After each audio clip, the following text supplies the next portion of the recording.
अब बस और नहीं। अंजलि जब गांव से शहर आकर बसी थी तो उसे वहां का रहन सहन बहुत अजीब लगता था।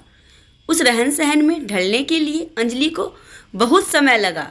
उसने औरतों को कभी इस तरीके से खुलेआम अपने विचारों को व्यक्त करते हुए नहीं देखा था, पर उसे ये सब अब अच्छा लगने लगा था। जिस गांव से अंजलि ताल्लुक़ रखती थी वहाँ का माहौल इतना खुला नहीं था। औरतों को कुछ भी करने की आज़ादी नहीं थी। अंजलि नौकरी करना चाहती थी लेकिन उसे नहीं करने दिया गया। अंजलि के पति आयुष का तबादला जब पटना हुआ तो अंजलि भी उसके साथ पटना आ गई और घर के पास वाले प्राइवेट स्कूल में नौकरी करने के लिए उसने आयुष को मना लिया। आयुष अंजलि को बहुत प्यार करता था लेकिन गांव में पले बड़े होने की वजह से कहीं ना कहीं उसकी सोच खुली हुई नहीं थी।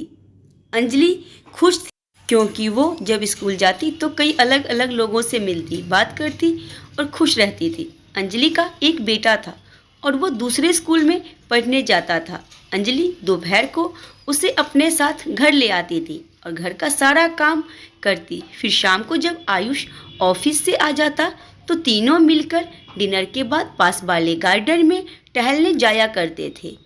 उन दोनों की सैर हो जाती और उनका बेटा शिवांश वहाँ खेल लिया करता था। अंजलि आयुष को अपने स्कूल की सारी बात बताया करती और आयुष उसे अपने ऑफिस के बारे में सारी बातें बताता था। दोनों पति पत्नी कम और दोस्त ज़्यादा हो गए थे। एक दिन गांव से अंजलि की सास उनके पास कुछ समय रहने के लिए आई।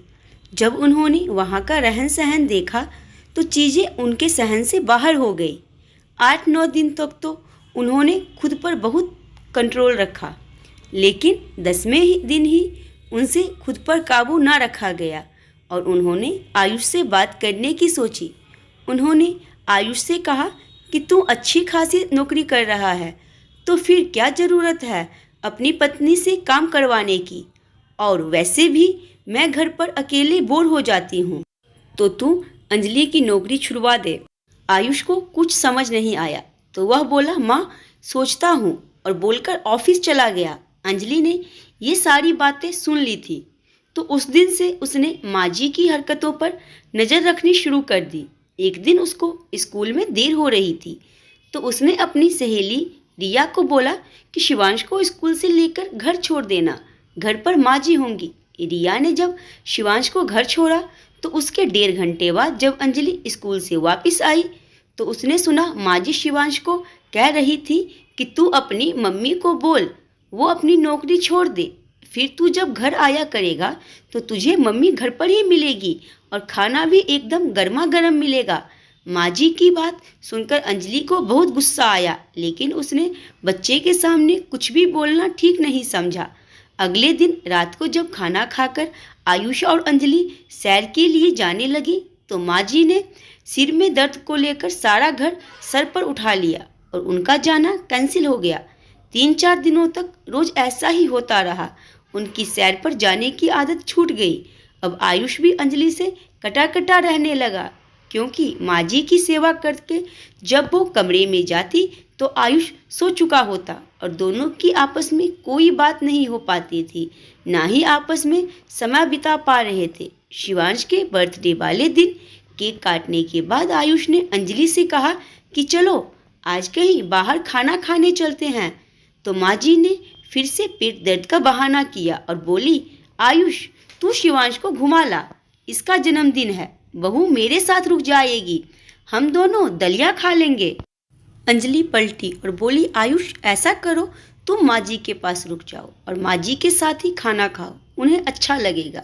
मैं शिवांश को बाहर घुमा लाती हूँ, क्यों सही है ना? चलो शिवांश, दोनों माँ बेटे एंजॉय करते हैं।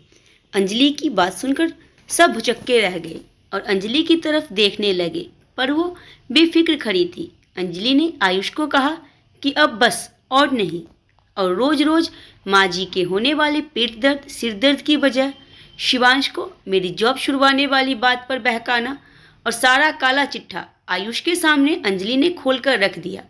आयुष अपनी माँ के बर्ताव से हैरान था। उसने माँ से पूछा कि क्या ये सब सच है, तो माँ बोली, क्या ज़रूरत है इसको नौकरी करने की? तू अच्छा खासा कमा तो रहा है ना, तेरे से घर के काम में मदद लेती है।